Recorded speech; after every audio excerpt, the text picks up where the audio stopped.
everyone. I'm Lyra Wolf, and today I am joined by my editor, Hannah. And everybody submitted their questions online. On Instagram. Yeah. Yes. And thank you so much, because that's given us actually a lot to talk about. So we're going to talk about our editing process together and some fan casting and a lot of different topics. So here we go. Okay.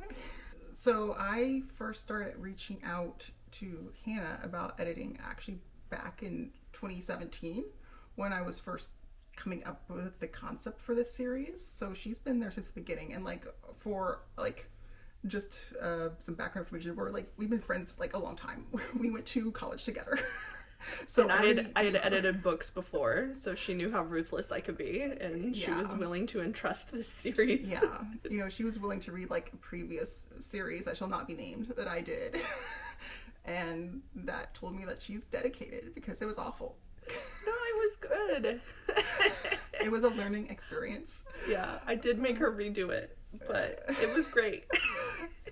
And, I had some other experiences too with, editing, and so that weren't as great with other people. And the point is it's good to find people that mesh with you and also help you see your vision. And that's one thing that she did is she saw the vision I had and what was preventing me from achieving that vision.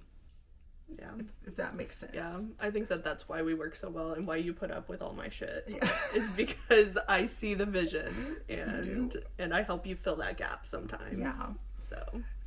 So again, if you're thinking of a series or working on a series, it's good to really start now to look at find people that are doing editing, or to reach out to other authors or whoever that maybe has experience with an editor. Just to kind of start maybe building a relationship now and seeing hey, yeah, I want to work with this person because you spend a lot of time together. Even if we weren't friends, I would be spending a lot of time with her. Yeah. So it's good we like each other because it would be that would be torture. Yeah. So my editing process, I feel originally it started as me being a beta reader, but I took too many liberties and now I'm just editor. Yeah. So I get to be the first one to read Lyra's books, and I appreciate that sacred role. Yeah. So oftentimes I'll look at what you call an outline, which is not an outline, it's a first draft. I'm sorry. Well, it's for example, with book 4, I told her, here's my outline. It was 90 pages long. Yeah, it was not an outline.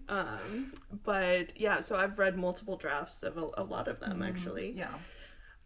So usually I'm reading through it the first time, and again, I started as intending to be a beta reader, but I take too many liberties because I just have so many questions. So yeah, lots of questions. Yes, lots of questions, and it's usually why. Anyway, you probably have my whiny voice in your head when you're writing. I do. Why is he doing this? Why would she say that? What are they really feeling right now?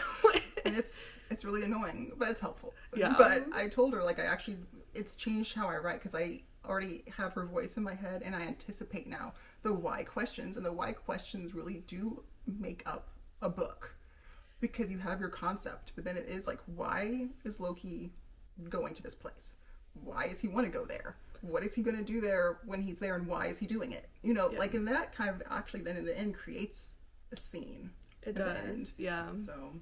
No, so yeah, I ask a lot of why questions, but also I famously don't have a great memory. So when I go through, I'm just who is this?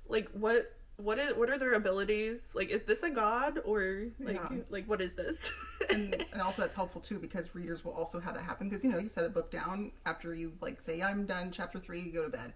You might forget, so that's helpful to me to I need to make this character stronger or more memorable for her. Because she represents a lot of people. I do, yeah. Even though I've read some of these books 4 or 5 times, I forget a lot. Yeah. So that's helpful in this instance. And then you also help with pacing a lot. Yes, with pacing a lot, because I feel I'm revealing how terrible of a reader I am by talking about my editing process, because I'll let you know, be I'm bored right now. God, this sounds so bad. Yeah, but I will literally comment that. And in my mind, sometimes these comments sound really supportive and encouraging, and they're not. They're not. And that's fine because what I'll do is when I go back through, like, we'll work through Google Docs a lot, and so I'll see her comments, and I'll take screenshots of her comments, and I'm like, you were really mean. And, like, here's a comment. She's like, I don't remember it coming off that way when I said it. I will be mortified by my own comments, and it's because I'm just, like, really in it. And we have that built trust. We do. Where, like, I can just have, like, my unfiltered thoughts on these, like, Google comments. And, yeah. Anyway, you put up with a lot. She's literally written, like, a comment saying, I don't care about this, period. that is me. I'm sorry. So yeah, it's a fun process. I'm honored. Fun is a nice. Yeah. I'm honored that you give me the sacred role of helping bring your vision to life. Thank you. And again, though this brings, like you said, it's trust, and this is a big trusting, like, relationship. It is, yeah. So. And, like, sometimes you don't take my advice. You take a stand. Yeah, I do. And that's fine too. Yeah, it's the artistic license. Yeah, I'm a different person than I am when I'm editing. Later, I'm just like, I don't know why I said that, but we've learned a really good routine together. Yeah. So it's a fun process. It is. Well, fun. I don't know. It's unique. It is. One of the biggest challenges I run into while editing is I don't know, I think that getting the pacing right is really important. So that's why you get some of those comments like, I don't care about this right now, it's just not the moment for this. Or sometimes if it's too rushed, I'll often have comments that say, like, give it a beat here. So those are some of the biggest challenges. I think that oftentimes the largest one is just figuring out, really being in somebody's head and understanding their motives even when they don't, because there's so much of that. There's so much repressed trauma for all of these characters. Just a little. Yeah, just a little. Lots of abandonment issues and lots of denial about those issues, especially with Loki. Like, there's so many layers to everything that they do. And so, like, writing Loki feeling their feelings but ignoring them and not understanding where they come from, because Loki doesn't want to feel the feelings. Loki wants to have a good time at all times. It's like, also, like, he's feeling this way, but he's going to say, it's because of this reason, which is not, because he can't accept the real issue yet, which is part of the journey and the challenge. It is. So we have to think at all times, like, does Loki know that this is why he's angry? Or, like, he thinks he knows, but does he actually know? Exactly. Or is he repressing it? Because there's really a lot, like you said, there's just a lot of layers. And so a lot of times, too, with that, we're just discussing. We just have chats, honestly. We do, all the time. It's like a book club, only it's your book. Yeah. Who was thrown? The giant that stole the hammer, and that was in the part that you cut. Oh, okay. If you didn't cut it, you'd know that. Okay, so a scene that was particularly hard to... I like you say scene. Yeah, scene. By scene, I mean, like, a third of the book. And this is book 1. To clarify. Okay, this is a burden that I have to bear sometimes, is delivering bad news. And in my mind, I was delivering it very delicately and gently and sensitively, because I had been entrusted with your baby. But I had to deliver the bad news that at least the first third of the book for Truth and Other Lies was really boring. I'm sorry. It was. Yeah. And it was also Loki 1.0, which made it worse. Loki 1.0 was a little in his feels. And he cried a lot. He cried, and he was no fun. And that didn't feel like the essence that you were going for. Yeah. I feel like you were trying to build up and get, like, the backstory. And I'm like, no, let's start with the fun, and then we'll get to the layers, and we'll get to the heartbreak, and there's, we love heartbreak. Yeah. I'm for it. Yeah. But it has to be earned with Loki. Like, you get the fun first, and then later you get really satisfied. And that helped him become fun, because, again, just really, Loki 1.0 was not fun. He was sad. Yeah, he was, like, wandering around Asgard, like, lamenting why nobody understood him. And, sorry. And he, it escalated to a point because I'm like, okay, the backstory, like motives, okay, I'm trying to understand. I was giving you the benefit of the doubt, and then there was like one pivotal moment where I was like too far, not having it. I was like, this needs to change. Yeah. So and, like, to give you guys like an idea, because again, if you've read the book one, so it goes from he's in the church and then it goes back in time and they're getting ready for the wedding, and then you have this big fun fight. And then later, he reveals that he was the mastermind behind the theft. Okay, so the part that she had me cut out was basically all of that planning. So it went from the church to him being sad on his balcony. And then he had the idea of how can he get their trust. Oh, I'm going to go steal this, go get Thrym to steal his hammer. So it's all about him going into Jotunheim, talking to Thrym, being scared of Thrym. Oh, well, he got him to have his hammer. Then he goes back to Asgard. There is a sex scene. Why the hammer is being stolen, which that was sad to go, but it had to. I love gratuitous sex, but it had to go. And then we go to the wedding. So that's what got cut out. And you can see it didn't affect any of the plot whatsoever, which meant it needed to go because it literally could just be cut.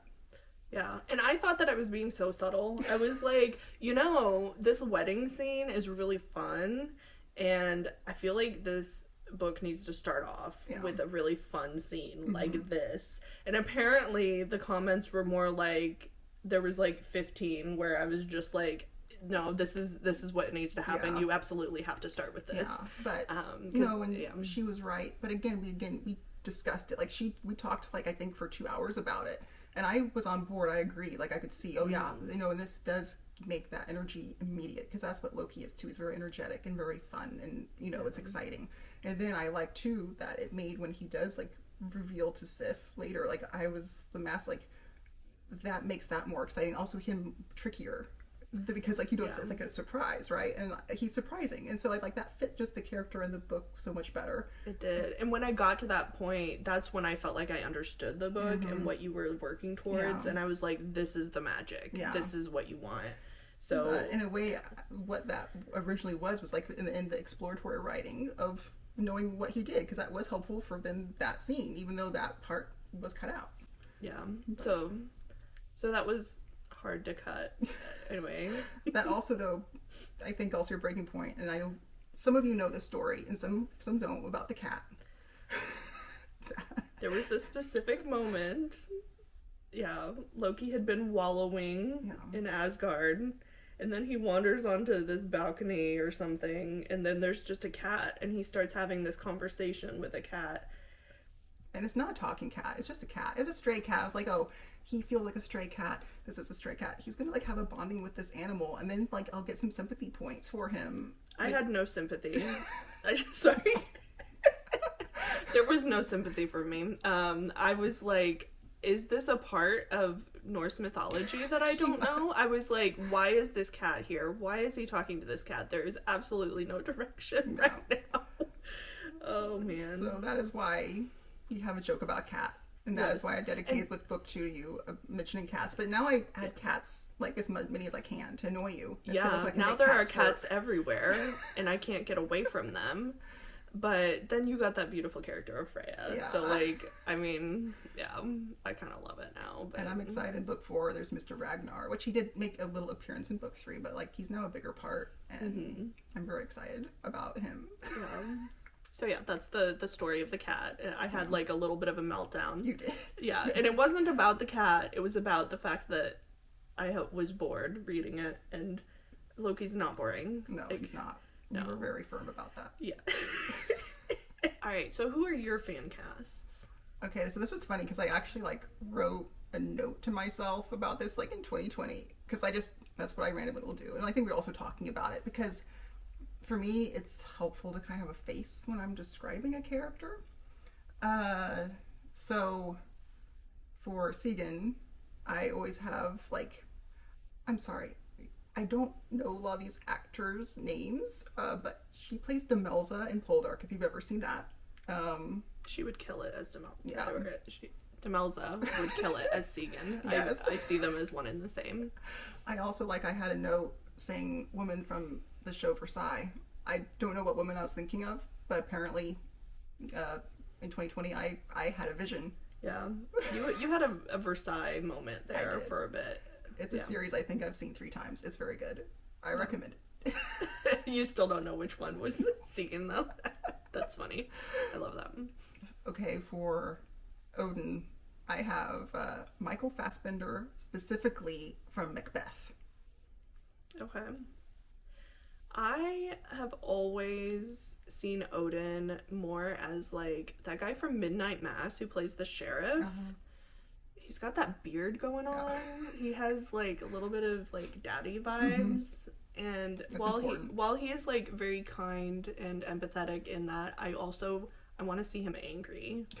And I want him to like talk down to me a little.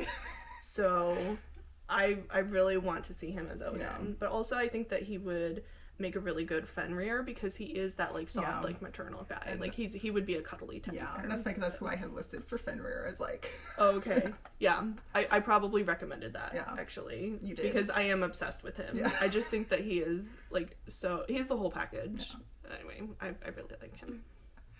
So for Angrboda, I also thought of, she plays the character Maze in Lucifer.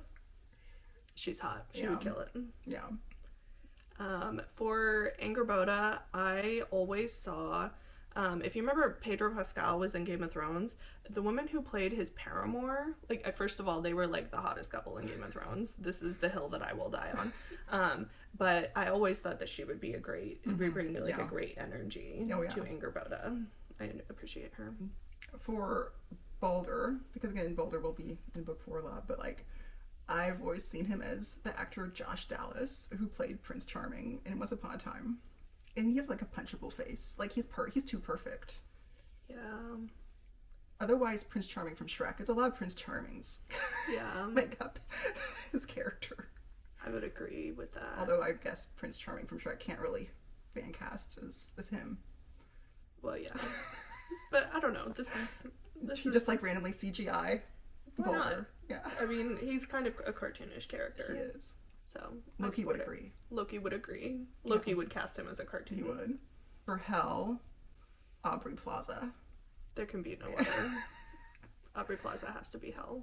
And for Jomungand, Jorg, I just have Guy from American Horror Story. I think it was the one who, with like the long blonde hair, who was like the Antichrist or something. Anyway, he's pretty hot. Like, he's got a nice, like, androgynous, like, sexy vibe. Yeah, a little bit. I think he could be like a snake. Yeah. For some reason, I always imagined him as like some kind of emo singer or something, though. So I think I always thought it was like Brendan Urie or something. Yeah. He looks like he would have daddy issues, and like sing a song about it. He would. He would, and it would be great. Yeah. I would buy the album. Yeah. I'm saying. Basically, or like the whole like band of like My Chemical Romance. Yeah. Or Green Day. Yeah. Oh, yeah. It's a vibe. It is. It's a vibe. We love Jorg here. For Freya, I think we agree. Yeah. Jamila Jamil is the perfect Freya. Yeah. And as soon as you mentioned her name, I can only see Jamila Jamil in this role. And I see her just like on this like very plush pink like chair with cats all around her. And it's a beautiful image. It is. And I love it. I just love like, and that scene where they walk in and she's getting like painted in the nude. Yeah. Painted and sculpted. Yes. Simultaneously. Yes. That was such an epic moment, and I just think that Jamila Jamil would kill it in that role and would appreciate the humor of that very self-absorbed character. Yeah. So it made me love that character even more. Thank you. And it made me tolerate the cats. Yeah. And I had for Faliel, even though he's only in one book, is Lee Pace. We have a lot of love for Faliel and Lee Pace. Yeah. I think that that's the perfect cast. It is. Oh, and then, but we didn't mention Loki. Oh, well, yeah. Because, like, I was saying the most important one. Yeah. Again, though, like, the thing is for Loki, and I've talked to, like Casey even about, like, it's, like, hard, like, I don't find anyone who's, like, him. Like, it's, like, I have, like, an amalgam of, like, actors that I think would work if they were all smushed together. And so, shocker, Tom Hiddleston, Mm-hmm. but then also David Bowie. David Bowie, yeah, from like Labyrinth. Yeah. Yeah. And then David Tennant. And honestly, Sauron fan art that I've seen of There's like some specifically where he has like sexy- this red yeah. hair, and it's like, yeah, Mm, mix all that together. I think it might work. yeah, I'm for it. I don't always see like, yeah, I feel like he is a unique Mhm. face in my mind. Yeah. I don't usually see an actor. Yeah. Whereas with Freya, I always see Jamila. Yeah, Jamila. exactly. And it's kind Always. of interesting, but it's like he's a shapeshifter, so it kind of makes sense that, you know, that's how they would work. Mm-hmm. So, This one's my question. What is your approach? That I had to add this one, you know, because yeah, I'm all about the smut. How do you approach some of the more intimate scenes? yeah, so those are like sometimes my most challenging scenes to write, because I do try to like, I want them to do multiple things at once. I want there to be like showing like the intimacy between the characters. Obviously, it shows a lot of the dynamic. It's also, they're fun, you know. There's that. You have to have a good time. Choreography is then the next like challenge, and it's like not just like how like they're moving, right, but like, you know, so they don't look like an octopus at the end. Yeah, where's the hands? And Where did the hands go? Exactly. I don't know what to do with my hands. And you know, it's also difficult just to like the balance, right, between all of the sensations, the hands, also sensory things like around them, because like you're not going to be noticing exactly like, is the TV on in the background so much, maybe in the beginning, but you kind of, I try to narrow the focus to get more and more and more on them as the scene progresses. And also like the emotional connection based on where they are in the story too. Yeah. And like I do really enjoy using a sex scene to make something like more like powerful for the story. I will admit with book 4 I was in my villain era, and so I did add some that there was no really purpose. I just wanted them. I love that. I'm very excited for everyone to read it. But like there was, I know we were like, just to like talk a little bit like with book 4, like we were talking about like there's one specific scene, and it's just been known now between you and like my proofreader as the stable scene. You will know the scene. You when will get know to the stable. scene. It will haunt you. It haunts me.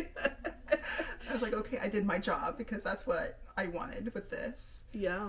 But it was funny. It left an impression for sure. Get ready for it. Yeah, but like that one was harder to craft because because of that purpose it was serving, right? It was different than the others. And so that was a challenge for me of like, how do I get this feeling from the reader versus... Yeah, and it was very sensory. Like I felt like I could smell the leather and the sweat. It was, it was a unique scene, and you will all remember what you see. And also, like, you know, I could have made it the scene longer, but then it would also get awkward. Yeah, I don't think I could have. And it's a balance. It's another thing with the sex scenes. It's a balance. It is. Right? You have to find like the right moment for the reader. Yeah. And like, for example, I too would have wanted to see it longer, but I had to think about, again, what do I want from the scene? And that, as me as a writer and then you as an editor, choose like, that's the work, right? It's like to know when you've made the right impact and to end it stop there. Versus just like, well, I want this. Like sometimes that's okay. You can give in to that, but like you have to decide, what do you want more? I want this feeling from this scene. This is what I want this scene to do versus I'm just feeling this vibe today. You know, that's what, and then that, you know, then you lose the impact that you're wanting. So you have to like make that choice. That's a hard choice to make sometimes. Yeah, that can be. Yeah. Like even at the end of the book, I could have done some things and I didn't because I knew it would not give the impact that I wanted versus my own personal pleasure. Like you always hear Stephen King saying, kill your darlings. But also like, you know. Cut your sex scenes. Yeah. Kill your darlings. Exactly. I want to talk a little bit more about the final book. Yeah. And what the process has looked like through that. it's involved a lot of tears. Yeah. Because I've just had so many challenges and changes going on, but like it's here, it's done. I'm very excited. Yes. And the book itself was just a challenge because it was like double the size of most things of anything I've written. Yeah. And it's an impressive feat. And the most like intricate. It is. And like you go the deepest because again, like you have this journey. We talked in the beginning about Loki. Like he has a lot of buried layers, and so does every member of his family. Yeah. And what I was really excited about in this one was him to spend more time with his children. Yeah. And to have some family time. I know she really connected with Jorg. Yes, I really did. I think that I maybe have some more personal experience with generational trauma in my family. So I'm very happy that I could lend that experience. Thank you. And just seeing like the unique ways that Loki's children have each individually responded to their abandonment, and to see those relationships and the challenges up close. Yeah. Because I don't know, in a way it felt like Loki's on a road trip with family for this book, and you really see those come to surface, and you see that hurt, and I think that took you in some really deep places. Yeah, it did. And it's a very personal book in a way. Like, I mean, I pulled from a lot of like personal things, so to help give it truth. Yeah.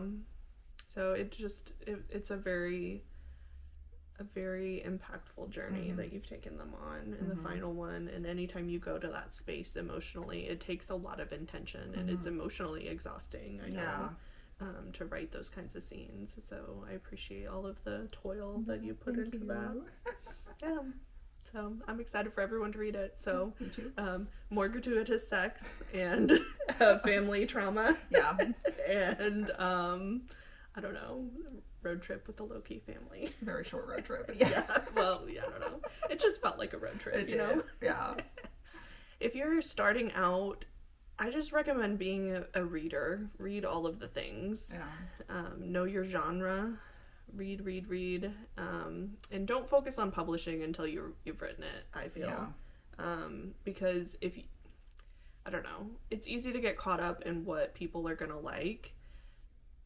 But if you don't like it, nobody else is gonna like it. Yeah. So that's my best advice. Yeah. Like, it's not good to get caught up like in the tropes. Like, oh well, people really like enemies to lovers, so that's what I'm gonna write. I mean, that's fine if that's like your goal. Yeah. But like I love enemies to lovers. Yeah, but like if you're not really personally feeling it, it's gonna be a slog.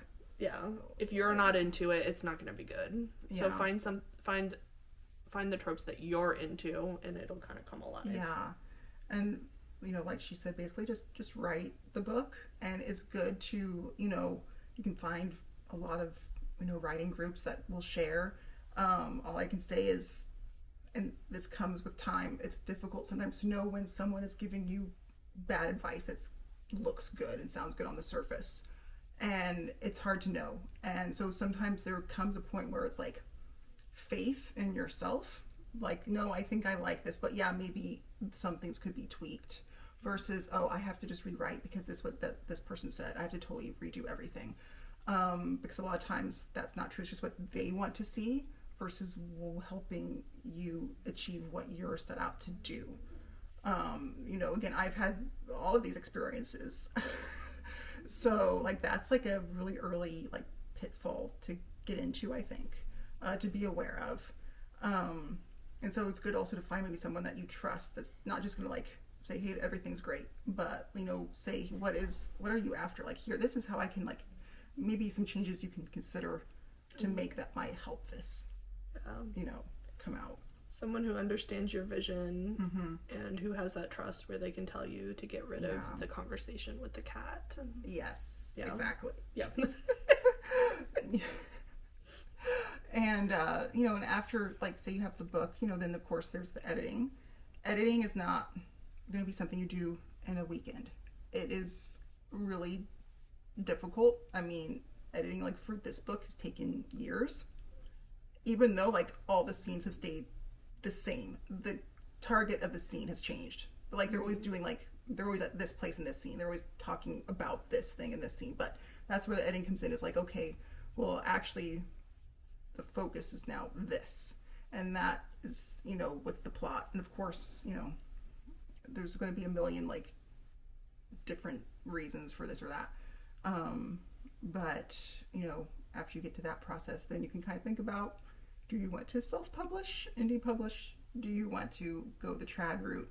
And that's just, you have to kind of research the benefits of each. For me, I decided to choose indie. That's just was better for my situation, and I'm glad I did it. And then, you know, go Reddit. There's a lot of great groups on Reddit, on Facebook groups for that. So if you might hear in the background, I do have a clock that is birds, and they chirp every hour. She loves it, like absolutely loves this bird clock, especially at 6 a.m. So it's great. It's a great way to wake up on here. This might, and see, this is also how I get sometimes ideas. Like, I got this bird clock. I'm like, this is great. This would annoy Loki. Okay, Fenrir's going to give him this clock as a gift, and that's going to be really. Like... Oh my god, that's the worst. This is how it happens. Oh my gosh. And that makes it fun, like, to take from real life like that. That's funny. Fenrir would give somebody that clock. Yeah. And again, back to, like, with writing, there's, like, that's, like, a good thing. Like, don't let someone take your joy away from you with the writing. Like, don't. It's true. And I think that's the main thing I can say as advice. Like, hold on.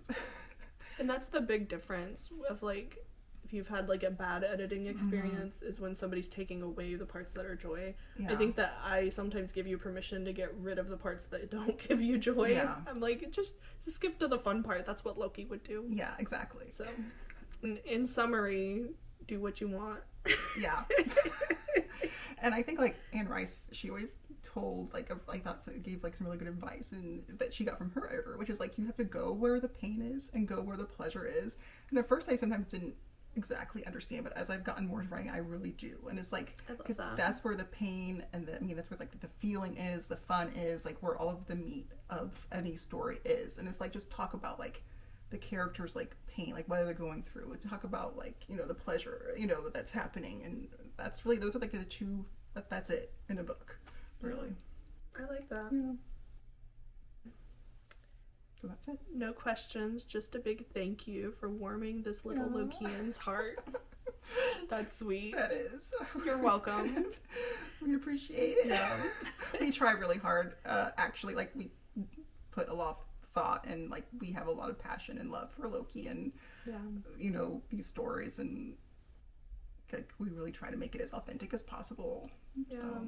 No, I think that you embody the spirit of you honor the spirit of Loki from I try. I just, you know, I'll listen to a lot of different music. I think is like him, and that kind of gets him chattering, and that's how the magic happens.